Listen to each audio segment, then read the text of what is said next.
Vreugde na hereniging met geliefden in verpleeghuis. Het is woensdag 13 mei. Dit is Zeeland Nu. Positieve reacties bij experiment Ter Rede. Boosheid over vouchers Roompot. En theaters gaan niet bij de pakken neerzitten. Dag dames en heren. Het leidde tot mooie en soms emotionele herenigingen. De bezoekjes die sinds maandag weer mogelijk zijn bij verpleeghuis Ter Rede aan de Koudekerkseweg in Vlissingen. Ter Rede doet mee aan een landelijke proef om te kijken hoe het gaat als de bezoekregeling weer versoepeld wordt. 1 persoon per cliënt onder strikte voorwaarden. Maar wel weer in elkaars nabijheid, eindelijk. Het was een beetje spannend. Het was net alsof mijn eerste date was of zo. Zo'n soort spanning vond ik in me. Ja. Maar het was heel aangenaam. Heel fijn om in werkelijkheid weer te zien en te horen. En ja, dat gevoel. Heel erg fijn. Hier zitten 2 tevreden Ria's. Links Ria Schout, zij heeft net haar man bezocht. En rechts Ria Brasser, zij haar zoon. Bezoek was 2 maanden lang niet mogelijk vanwege het coronavirus. Maar omdat het verpleeghuis Ter Rede in Vlissingen geen besmettingen heeft, mag het meedoen met een landelijke proef. Bezoek mag onder strikte voorwaarden, zoals afstand houden en bezoekers mogen geen koorts hebben. Het was weer wennen, maar zo fijn. Het is heel anders toch dat je hem weer zo vlakbij je hebt eigenlijk. Want ja, anders hadden we toch dat het glas ertussen zat.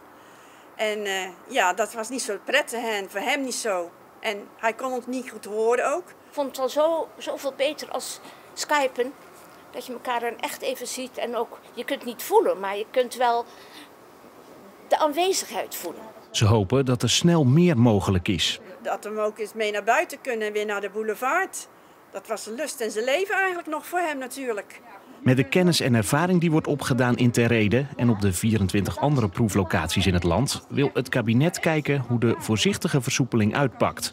Mocht dat goed werken, dan is het de bedoeling dat vanaf 25 mei in meer verpleeghuizen beperkt bezoek mogelijk zal zijn. De afgelopen 24 uur zijn er in Zeeland 3 nieuwe sterfgevallen gemeld als gevolg van corona. Maar 2 van de 3 personen zijn begin april al overleden en nu pas geregistreerd. Het totaal aantal doden door corona staat nu op 63. Er zijn geen nieuwe coronapatiënten opgenomen in de Zeeuwse ziekenhuizen.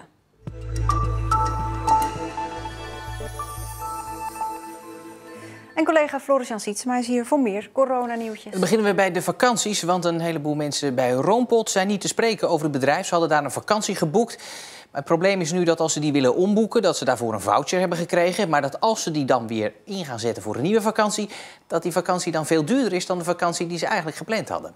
Oké, dus ze hadden een vakantie geboekt. Gaat niet door, uiteraard. Je krijgt een voucher, je boekt dezelfde vakantie een jaar later en je betaalt ineens meer. Ja, 20 tot 40% moet je extra dan bijbetalen.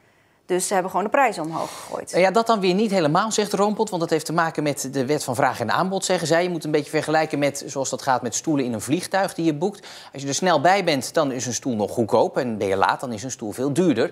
En zo is dat hier eigenlijk ook gegaan. Die mensen waren vorig jaar volgens Roompot dan bijvoorbeeld heel vroeg met boeken. Dat betaalden ze weinig. Nu zijn ze dan wat later, omdat er natuurlijk een enorme hoos kwam van mensen die al voor volgend jaar vakantie willen boeken. En ja, dus moeten ze ook meer betalen. Maar gaat dat dan overal zo? Nou, dat niet helemaal. Er zijn meer bedrijven die het zo doen, hoor, als Roompot. Maar er zijn ook heel veel bedrijven die doen het dan weer anders. Er zijn ook organisaties die zeggen, nee, wij doen dat gewoon met een gesloten beurs. Je had een vakantie, dan krijg je een vakantie voor terug. En dan gaan we niet over geld praten. Moet dat natuurlijk wel een beetje een vakantie zijn die lijkt op de vakantie die je gepland had staan. Ja. Overigens is het bij 1 geval al zo geweest dat naar aanleiding van onze vragen de prijsverhoging van 27% die iemand moest betalen door Roompot weer is teruggedraaid. Oké. Nou, andere dingen nog. Ja, dan iets heel anders. Gaan we het hebben over terrassen. Want ja, het probleem is op terrassen moet je met veel mensen bij elkaar zitten. Maar dat mag natuurlijk niet meer vanwege de coronamaatregelen. En daarom is een bedrijf in Axel geweest, die heeft er iets op bedacht.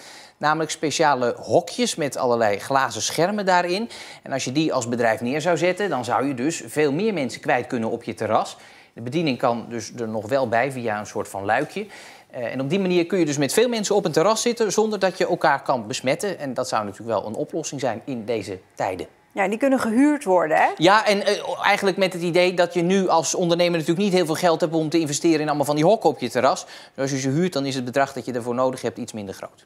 Dan de sportscholen, want die mogen pas weer open op 1 september. Ja, dat vinden ze natuurlijk veel te laat. Ze willen al veel eerder weer open, veel eerder al wat doen en ook veel eerder natuurlijk alweer wat geld verdienen. Dus halen ze nu alle spullen naar buiten om dan maar buitenles te gaan geven. Op en terug. Op, terug. Vanochtend 17 spinners, de bodytraining nu net klaar, de pilates is bezig. Ja, dit is wat we willen. Hier doen we het voor. Voor onze leden en ook om te zorgen dat de sportschool overeind kan blijven.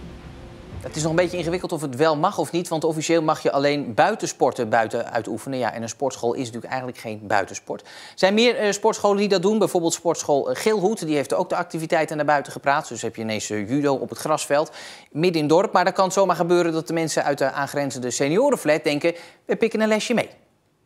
Kijk eens aan. Kijk eens aan. Nooit de auto mee te doen, mevrouw. Hey, super. Nou, wel doorgaan. En nu staat het vol in beeld. Lekker hoor. Toppie. Mag ik even een applaus voor de dames daar? Woe! Lekker hoor. Heel sportief. Gratis meesporten vanaf je balkon. Meer van dit soort nieuws en andere zaken natuurlijk in het liveblog op onze website omroepzeeland.nl. Dankjewel.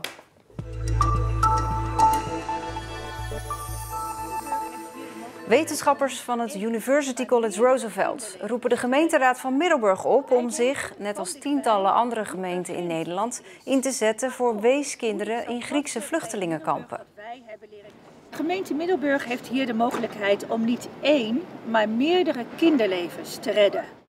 Onder erbarmelijke omstandigheden zitten 5000 weeskinderen vast in Griekse vluchtelingenkampen. Maar Nederland is niet bereid om een aantal van hen op te nemen. Gemeenten in het hele land komen daartegen in protest. Nou, ik moet zeggen, het verbaast me eigenlijk vooral. Middelburg, stad van de vrijheid, mensenrechtenstad, de For Freedoms Awards. En dan is net de gemeente Middelburg, die twijfelt nog. Vanavond vergadert de Middelburgse politiek over de kwestie. En 6 Zeeuwse gemeenten hebben zich al uitgesproken over de kwestie. Goes, Borselen, Reimerswaal, Tholen en Veren zijn voor opvang. Vlissingen als enige Zeeuwse gemeente niet. En morgen vergadert ook de gemeente Terneuzen hierover.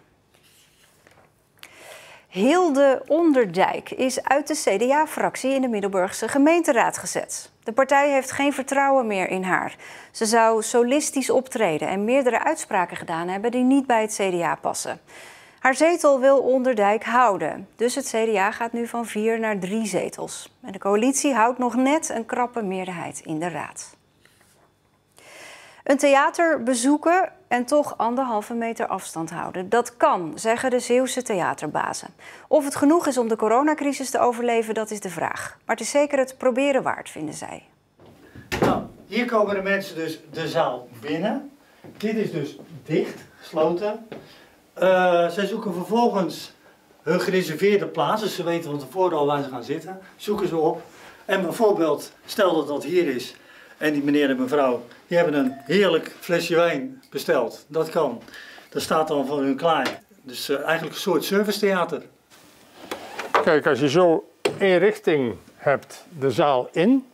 Langs de andere kant de zaal uit. En dan vervolgens kun je de 1,50 creëren door deze rij te bezetten. Deze rij vrij te houden.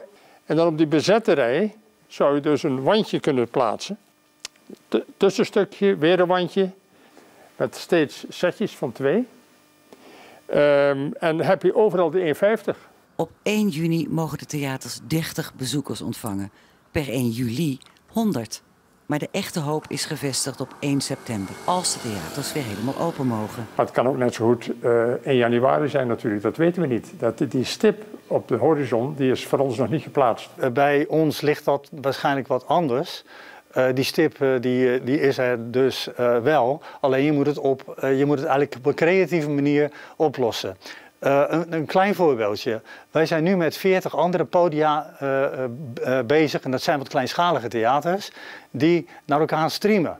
Dus Tim Knol in het Rietveld Theater in Delft Daar gaat het publiek van Theater Zee naar kijken. Die betalen een kaartje. Dus die creativiteit, ja, die is zo enorm en zo hartverwarmend dat ik denk dat die stip er wel is. Dat kan niet zonder financiële hulp en een hele lange adem. Als er geen nadere maatregelen genomen worden, geen noodfonds opgericht wordt op een of andere manier om dit te handelen, om dit probleem op te lossen, dan gaan er absoluut theaters vallen. Ik hoor noodkreten van collega's in heel het land. De dag begon met verspreid een paar buien, maar vanmiddag knapte het steeds verder op. De temperatuur lag tussen de 11 en 14 graden. Morgen flinke zonnige periode, afgewisseld door stapelwolken. En nu op jacht over Amels in Vlissingen die miljoenenjachten bouwt. Dit is 24205. Dat betekent dat het een limited edition is van Amels van 242 voet, 74 meter. En daarmee zijn we aan het einde van Zeeland Nu. Ik wens u een hele fijne avond.